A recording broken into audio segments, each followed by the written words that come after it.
Apple's latest stolen device protection, FineWoven, and doctored videos. This is MacVoices.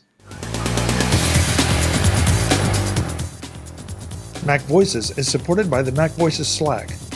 Discussions, questions, and answers, and a place to talk tech with your friends. The MacVoices Slack is available to all patrons of MacVoices. Sign up at patreon.com/MacVoices and join in. Mr. Ginsburg, I'm going to let you take this one because you suggested this afternoon, and it does seem like something that folks would want to know about. Yes. So iOS 17.3 beta 1 is out now, and if everybody recalls that Joanna Stern did a great piece a couple months ago about the fact that social engineering was taking over iPhones and people were taking over their world by changing their passwords and getting into their bank accounts and then people losing access to their photos. So it was a pretty powerful piece, and I think that really got us thinking that, we got to be careful. Don't be in a public place and putting in your passcode, because people can watch what you do and then grab your phone, sign in, and change your password within minutes. So, but what Apple did was they came up with this new thing called the stolen device protection, and I think it was about time. So, like we do is we go through the passcode and all that stuff. In a nutshell, the stolen device protection, it's in a beta. It's in the beta preview now. I just downloaded it on one of my iPhones. I'm gonna test it out. It gives that extra layer of security in an unlikely case that somebody has gone and made a change to the passcode. Then it's going to enforce the fact that you have to have Touch ID or Face ID in order to be able to change that password. They'll actually put a security delay in place where it's going to give them the time they don't want, because they want it changed right away and get what they want out of that phone. The phone's not the value. The phone's replaceable, but your memories and your passcode and your Apple ID and any access to that's not. So this is something I'm super stoked to hear, see what Apple's doing with this, and be able to manage things and it protecting you. So I'd be interested to see what people think of this, but it's definitely, it was very new. This article just came out today as we're recording this, so I'm still absorbing it myself here, and we'll obviously touch on it on my show later this week. But this is a good thing. It really is. So what's can I have your phone long enough so that I can check it out, please? Sure. So Dave, what's the key idea? Thank you. So Dave, what's the key idea? Is that you can set an interval so that you can set 2 hours, 4 hours, 20 hours, whatever before that phone can be used to reset passwords and things to activate the phone. According to an article, it does says changing the recovery key or trusted phone number will require 2 biometric scans hours apart. So that's where I think the protection is going to be. Again, this is something that is still pretty new with this. So the biometric scanning, it goes through a whole grid list here of the different things that you're required to wait for, including changing your Apple ID password, you're enabling your recovery key. That's the other one. Changing your trusted phone number or contact. So they're going to put an hour wait at the minimum before that can be changed when you have this enabled. Right. So this will stop someone who steals it, in a matter of minutes. Picks your pocket as you're leaving a restaurant and the phone is still active. That you're going to need to make sure right. You are the user is really you. And yeah. Right. And the thing is, what was happening is it was over the shoulder watching of you putting in. People are not smart. They're like this with their phone, putting in their passcode, and it doesn't hard to for someone to see that. They can even take a picture of it with their phone if they have one and be able to have that. And that social engineering right there is disturbing, if anything, when you're in a public place, and people should need to be more aware of their surroundings when you're doing something like that. I mean, don't put a passcode, and you should be using Face ID to get into your phone. So that's the safest way to do it. And some people don't like Face ID, don't like Touch ID. Well, come on, there's a good example of what's going to protect you, because their face isn't going to work. Their fingerprint's not going to work. So using those biometrics. But they'll kill you and take your thumb, or they'll kill you and open your eyes. You know? They could do that too, but that's different. We should never use these. I'm just joking. I know. I mean, if you take it to the extreme, these are. Oh, I know. There's extreme cases are possibilities, here. But sure. These are great. These are great B movies we'll see on some of the streaming services whose names I won't mention. This is just in my opinion, I think this is a good response from Apple, because Apple did take a lot of heat for this. I mean, after the press from when Joanna Stern did this piece, they took a ton of heat by this, and Apple was like, just their normal answer of, oh yeah, we take security extremely seriously, and you just have to just kind of like the old the what was it, the gate with the I keep to remember the frame when Steve Jobs says you're holding the phone wrong. Those are kind of answers we'd always get. Antenna gate, that was it. I couldn't cramp there.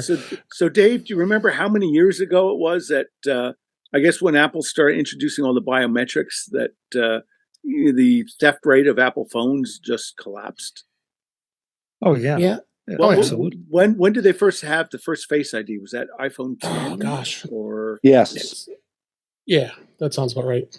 So iPhone 10. So that was 6 years ago. 6 or 7 years, yeah. Mm-hmm. Well, and following up on a conversation we had last show about the folks who had their phone stolen, and then the thieves realized it was an Android and gave it back. Yeah, that's the best one. What is this piece of junk? Yeah, I don't want this. This once again, this will make an iPhone just a little less attractive to someone, unless they're just going to try to break it down for parts, and that doesn't seem worth it. So, I mean, with this on, they might want to give it back anyway. Yeah, because you have pretty much a device that is now a tracker. That they can't change anything to turn that tracker off. Right. So if they just choose to wait for that hour, you're tracking it. You can just go to the police right away. Here's Find My. Oh, look, I can track where my phone is, and this is where this moron is going, and you can, they'll catch up to you. So don't be stealing iPhones. Yeah, exactly. Something I wanted to follow up on. This is just a very short thing, but. We talked about this a couple of weeks ago, that Google Drive was losing files for some folks, and they eventually came out with a fix, but it isn't guaranteed. And so I just put a link in the chat room, it'll be in the show notes, that if you're a Google user, then a Google Drive user, by all means, check this out if you think you've lost anything. But it is a less than easy fix. So I don't know. Was it anybody here? Did anybody get bitten by that bug? No. No, but I worry about it. I have so many clients that rely on Google Docs, and so I will submit content to them as a Google Doc, and all of the edits and revisions, all of that, it's right there. And the idea that this content could be lost, because how do you back up something that's just stored on a Google server? You don't. It's a good reminder that a synced file isn't a backed up file. Right. Yeah. And I mean, you're trusting Google to back those files up for you, and but that doesn't really help if you can't get to them. So I don't know, just something to be aware of, folks, that it's out there. And if you have had that and you didn't know that there's a fix out there, there is an alleged fix. It's just not guaranteed. So if there's more on that, you'll hear from us. There are two articles I want to throw in here together that they just, I can't decide if one had anything, it was triggered by the other one or not. But I'm throwing it anyway. 9 to 5 Mac had a piece about the FineWoven bands and, just how good are they? And are they really better than leather? And right behind that, beside it, ahead of it, I'm not quite sure, PETA named Apple their company of the year or whatever for the fact that they stopped selling leather. I don't know. Hooray.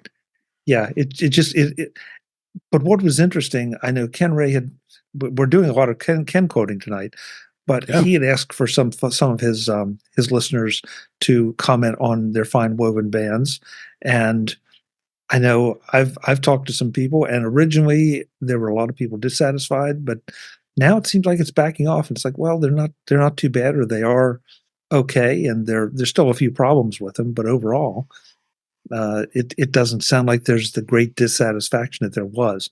We will never see any sales numbers, of course, but it'd be interesting to see.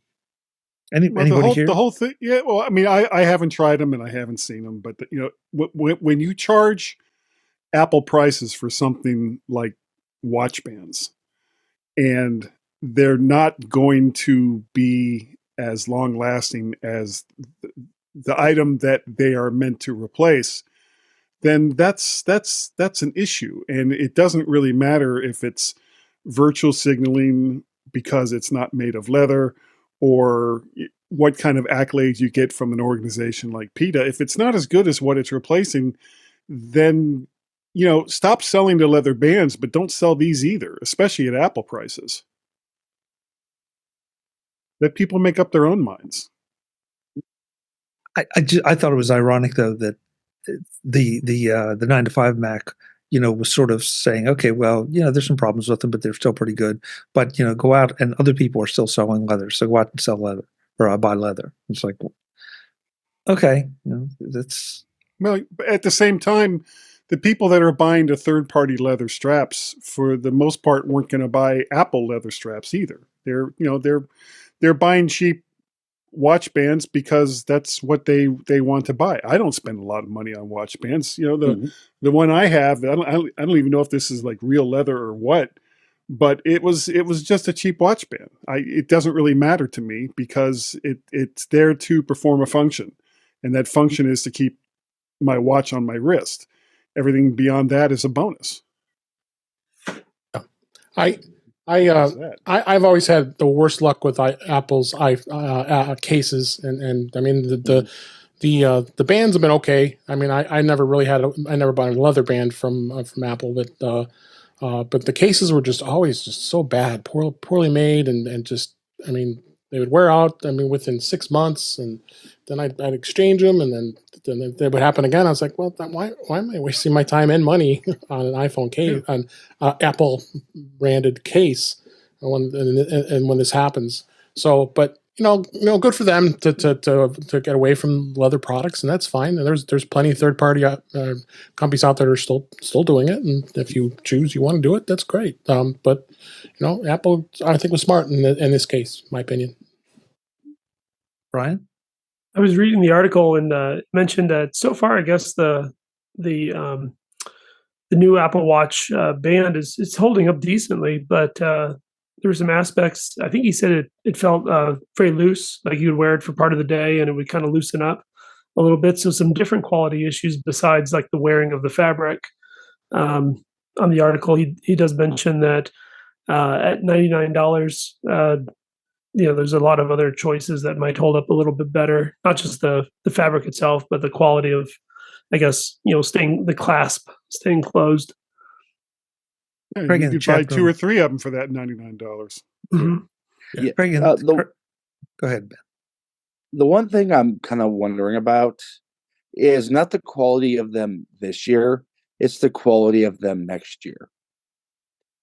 Because we're at a point where Apple has see what they're like in the real world and maybe make some changes.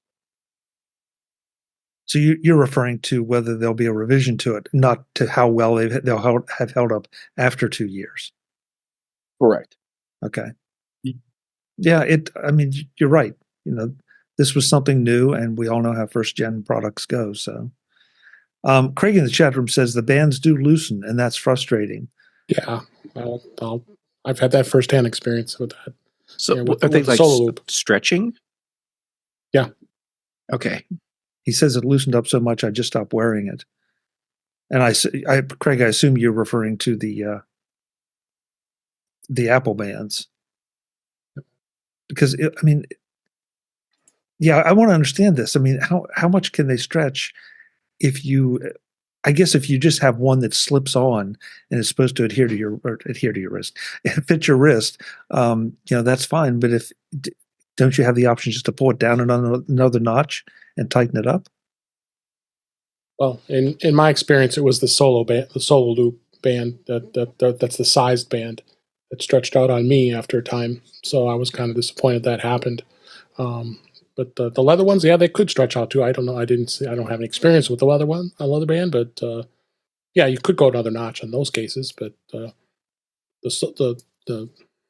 solo loop ones, that was kind of, especially what they charge for it. That why should that stretch out that much within the year? Yeah, I don't know. I never bought into the solo loops. Just yeah, I'm still just rocking a good old Melanies loop knockoff, and it's just fine. They never stretch out. Yep. Because I'm always the guy that's looking stuff up. You can get knockoff FineWoven magnetic link bands on Amazon, $16.99. Yep. You know what? I should order one because it's free delivery tomorrow, and I can try it out. And Dave, then we can talk about it on your show. There you go. Yeah, and your Send show. me a link. Send me a link, Jeff. Link me. We should all buy them and just compare notes. Right. I don't want to take. I like my watch band. I don't need another watch band. It's only Wayfair themed. So, okay, so I just put the link in our Zoom chat, and it's probably looking at the smaller watch right now, but if you scroll down, you can choose the larger watch. And I just moved it from our chat here to $16.99. All right, I'm going to order a blue one right now. I don't know. That mulberry is rocking. The mulberry does look nice, but it's my $16. Okay. Well, hey, go for it. Check it out. Oh, order placed. Thanks. All right. Craig has clarified it's not really a stretching, but a loosening. Maybe a lot stronger magnet.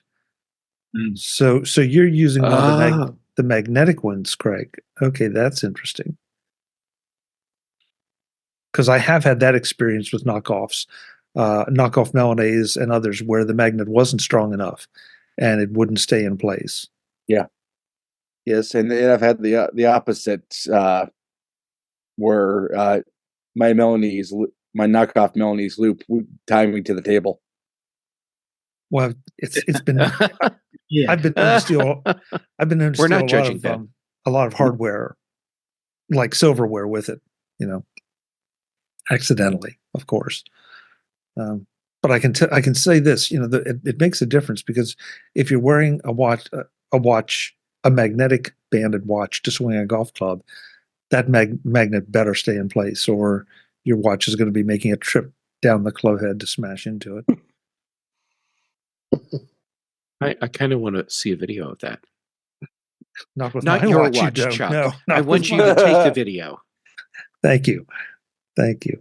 On TikTok before we can swing a bear. Okay, so let me find. I lost the next story, because this was a follow up to something else. Oh yeah, this was a follow up to another thing that we've talked about, and I feel like this may be a follow up show, but I still think this is interesting. That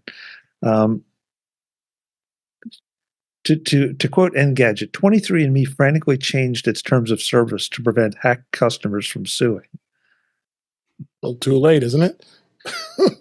Well, Dave, that's what I kind of wondered. I mean, you would think the horse was out of the barn at that point, but can you actually change your terms of service and have people adhere to it without agreeing to the changes first? Well, by not replying, you agree. Yeah, you have to. It's an opt-out change of terms of service. It's a big bucket of crap. What they do. Well, that's exactly. So riffing on where Jeff, I think, is leading to is, they're trying to do this, but there's all sorts of especially in tort law, intent and other things come into play. So this reeks of, oh my God, we need to cover our butts, and stop ourselves from being sued. So we'll engage in the sleazy terms of service and send it out to people, where if they don't explicitly come back and tell us, hell no, we don't agree, they're agreed in, and they can't file us and things. Well, I'll show them. I'll just change my DNA. Oh man, I miss you, Guy. Guy, I change my DNA every 6 months, along with my password. Yeah, and your pants. Yes. Well, no, he doesn't have pants. Oh no, he doesn't have underpants. That's going on. No. Yeah. I don't know. I mean, I'm like you. I can't believe that would ever hold up. So it makes me wonder, is there another shoe to drop about more people being hacked, or a second hack, or an additional hack, or exactly when the hack was determined to have happened? I mean, there are all kind of speculations you can run with this. And look, let's acknowledge this is a clickbait headline. Of course you're going to read that, right. But you have to wonder, who thought this was a good idea? If 23andMe changed its terms of service after the fact, for future hacks, then that's fine. That would be a prudent thing to do. And they're kicking themselves for not having done that before. But yeah, it's, I don't know.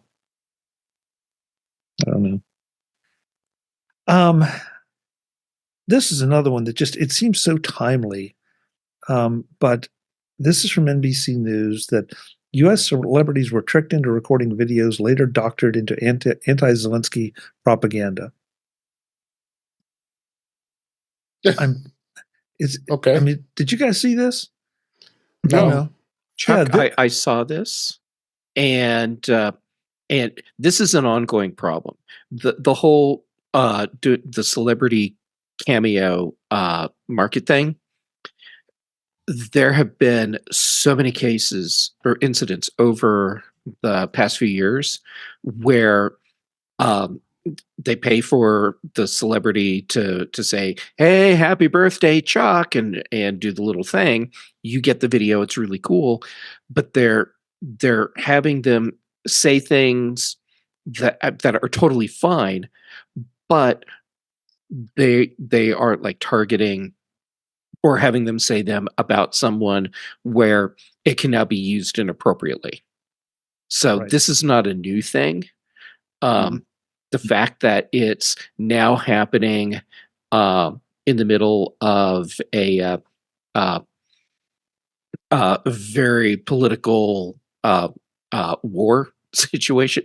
I guess all wars are political, so that's kind of redundant. But yeah, this doesn't surprise me that it's happening. It's crappy that it is, and it ends up hurting more people than just the celebrity that was contracted to do a legit thing, and then it's being used inappropriately. Yeah, I mean, I think it made the news because it was Zelensky, but you're right. This is all over the place, and Dave just put in the chat, and I'm going to let him bring it up because this made me think of something else too. Dave, go for it. Yeah, this I found this to be absolutely amusing. Jimmy Kimmel, he's funny. He's got a great show, and he decided to show George Santos's cameos, and now George Santos was unhappy with that because, of course, Jimmy's making fun of it and saying, because George Santos made the comment that he says, "I made more money in 7 days on Cameo than I did in the Senate," and so I'm like, okay. So now he wants them to. He's demanding that they pay him $20,000 for showing those on his show. So Cameo has become such a crazed thing for a lot of people, especially celebrities, doing this kind of stuff. And some of them are making some good money, and some of them are charging like $200-$300 each time they do a personalized cameo for you. But when it gets into the press like this, especially when the fact that it got faked with with the Zelensky thing. I think that's kind of bad. This is more amusing than anything else, and you know Jimmy Kimmel's not going to stand down on this at all because freedom of speech, obviously. Brian, you say the thing? Oh, go ahead. They are in the thousands. He's right, Brian. Yeah. The thing about Cameo, most actors are not making what you think they are. So this is something that is very important to supplement their income because, well, they have mortgages and families too. But honestly, in this day and age, you have to start thinking about how something could be used. Yeah. It's very easy to put something together since literally every computer and every phone comes with a video editor. Yep. It's just another example of our minds not quite being able to catch up with the way technology is advancing. Yeah. And to your point, Ben, you're right. Everything comes with video editors. Audio editors are even easier. Right. You can chop up anything, normalize it, do a little sweetening, and all of a sudden it just sounds like a conversation. Yeah. Brian, you said that some of these can range into the thousands of dollars that the celebrities are charging? Yeah, some of the bigger name actors and actresses can charge well into the thousands of dollars for these cameo, opportunities. There's a lot of it's a huge range. I mean, you can go in there, search for all different, very minor, celebrity actors, actresses, singers, voiceover actors. A lot of folks in the video game industry who provide their voices in video games. I've got friends and family who've done that. For spouse for a birthday or anniversary, things like that. They get somebody that they really enjoy hearing, and you can go anywhere in the $20 to $30 range, all the way up into you could very well spend into thousands of dollars. Can I get Ed Sullivan? That might be hard. Maybe not so much now. Oh, but who was that actor? There was somebody in the news. I'll see if I can find it quick. Somebody who had lent their voice to the estate had lent their voice to a company. It was just in the news. Let me see if I can find it. Mark, I'll let you make comment. We'll come back to Brian while he's looking that up. Okay, James Earl. Mark, go ahead. Okay, yeah, I was going to say, I think on a related note is, independent of the actors making cameos, is the AI tools out there are getting so good that you can make impressions that are completely devoid. For example, yesterday I saw on Twitter that on X, FKA Twitter, one of the accounts I follow for humor is Fake Jerome Powell, and it had a rendition what looked like Powell, is absolute images and things in his voice. He was talking about I hear you and this, that, and the other thing we haven't even talked about, and a song, and he breaks into a song which does not have the appropriate rating for the show, so I can't talk about it. But this just indicates, the power of the tools out there to, impersonate, live people. So, independent of whether, person X, Y, or Z did it, is it something that was synthesized by, some hacker, assembling, enough voice and video clips and, dropping in, their own script to make it say whatever they want to. For instance, here, let me change background. The thing I had before was a real, sketch or drawing of Beethoven. So I had, not ChatGPT, Microsoft's, version accessed through the Edge browser. I told it, draw a sketch of, give me an image of Beethoven, with a thought bubble that says, should I accept this commission from MacVoices? And it came out, and this is this is, the image, that it understood, as that image of Ludwig van, with a notebook and pencil in his hand, and it dropped a thought bubble in just as I commended. So this is really crude. I've spent time trying to have it generate images, and it takes a lot of work. There are a lot of other tools out there. Last Friday I had a little bit back and forth with friend of the show, Frederick Van Johnson, about narration tools. So I think we're getting very much to the point where if you're just a casual observer, you may easily get spoofed into thinking something you see or hear is real when in fact it's entirely fictional and made up. Yeah. Brian, did you find anything? I did. Yes. Apparently it was from the Calm company that does like soothing meditation, I guess, app. Yeah, there's an app. It was Jimmy Stewart. Yeah, they had, I guess, worked with his family, I guess, to get his voice to do a story. It's a wonderful sleep story, I guess. So, yeah. I've used Conflict before. There's some really good things if you want to get. That's cool. Very mellow. It says they have Vince Lombardi on there. I gotta check out that one.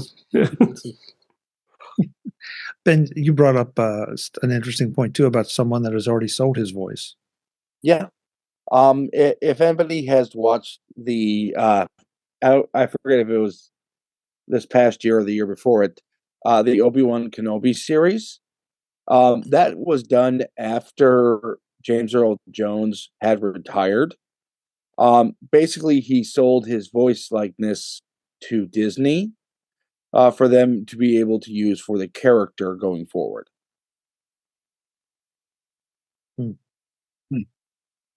So it's already out there. Mm-hmm. They should just have Samuel L. Jackson do it. But then everyone will be really confused because they'll be like, why does Vader sound like Mace Windu? Yeah. Plus, it would also go TVMA. That too. Well, I'm actually thinking more along the lines of Pulp Fiction, but okay. So Jeff was kind enough to give us a link, and I threw it in the chat room about the stars that you could get for, what did you say, Jeff, for $150? Under $150. So on Cameo. So the bad news is that about 3/4 of these, I have no idea who they are. But the ones the good news is, though, there's at least one person where you're like, I could get them to do a thing for only $150. Yeah. Yeah. I mean, Fiverr, you get what you pay for. Well, it is what it is, and look, here's the other interesting thing. I'm looking at these, they do star ratings, I guess, of how satisfied people are. And I mean, they're all above 4.5s. My God, Fabio gets a 5.0. At least I know who Fabio is. That's something. That's something. Fabulous. So if you're into it, go for it. Yeah. Wow. The good news is we'll all do it for $149. Yeah, the whole crew. Yeah. I'll even make up your own Underpants intro song to go with it for only $10 more. Mm-hmm. And if you really want to do it, you can do Elmo or Cookie Monster for $25. Which Elmo? Sesame Street one. That's a really good question because that has a lot to do with how much I would pay. It could, maybe one of those Elmos you see in Times Square in New York. I know what I'm getting Ben for Christmas. I can get Steve Vai to give him a birthday wish for there you go. $150 in 24 hours and 4.97 satisfaction rating. So sorry to spoil the surprise, Tommy Chong is only 150. Yeah. Hey, dude. Yeah.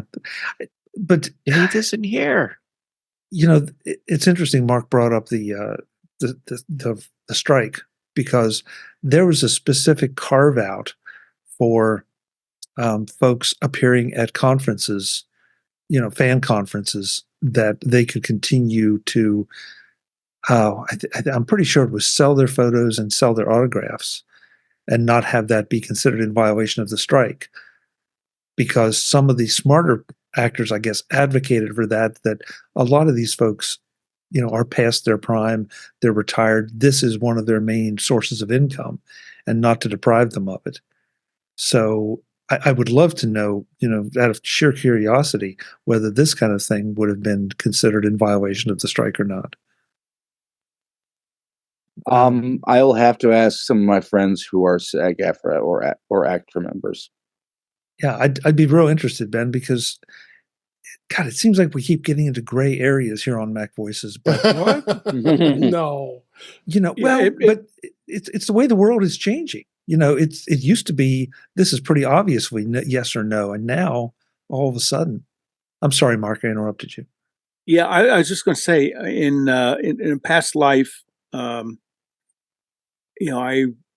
produced some animated videos for clients, and we had voiceovers, and I did a number of these for different things, and to get a voiceover actor, there's an official SAG rate, and then there's wink wink nod nod.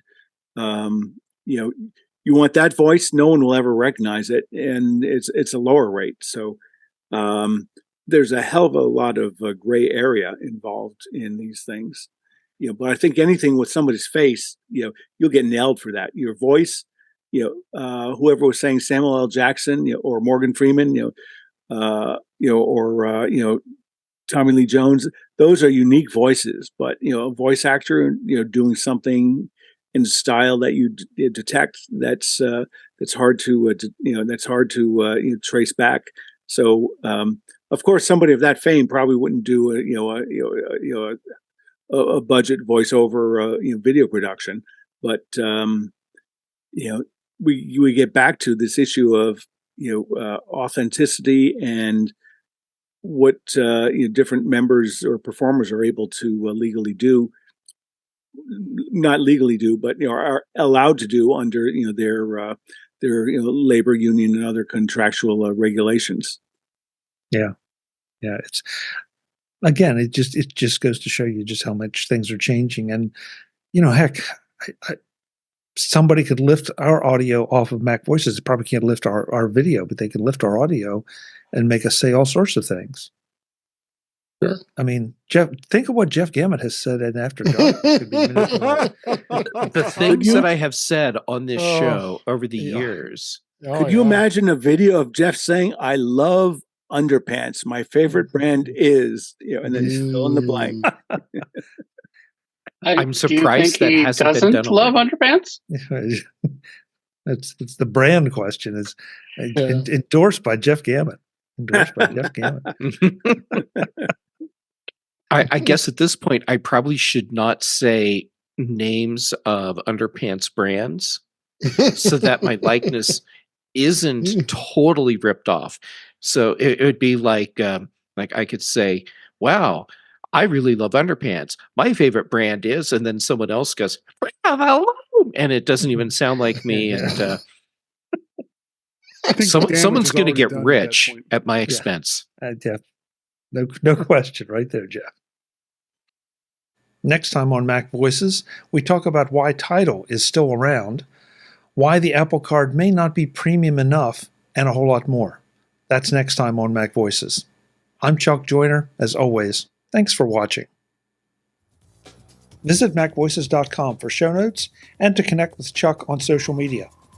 Get involved in our Facebook group or like our Facebook page, and get more out of your Apple tech with MacVoices Magazine, free on Flipboard and on the web. And if you find value in it all, consider supporting us through either our Patreon campaign at patreon.com/MacVoices or making a one-time donation via the PayPal link on our front page and in the show notes of each episode. You will join these fine people who help bring you MacVoices each month. Advertising handled by Backbeat Media at backbeatmedia.com. Bandwidth provided by CashFly at cashfly.com.